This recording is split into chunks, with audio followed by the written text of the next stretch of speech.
যখন ইমান দুর্বল হয় তখন লাশও প্রেমে পড়ে খুনির। রেন্ডিয়ার মুসলিমরা যদি আল্লাহর দিনকে আগে রাখত, তবে আজ তারা হতো রেন্ডিয়ার বিরুদ্ধে সবচেয়ে ফলপ্রসূ মানব সম্পদ।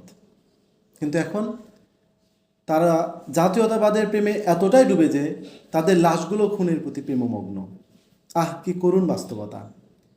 যেখানে মুসলিমরা আল্লাহর শাসন চাইবে, সেখানে আজ তারা নিজেদের জাতি, ভাষা, পতাকা, ভূখণ্ডের পেছনে প্রাণ দিচ্ছে, যার জন্য কিয়ামতের দিন কোনো জবাবদিহিতা নেই।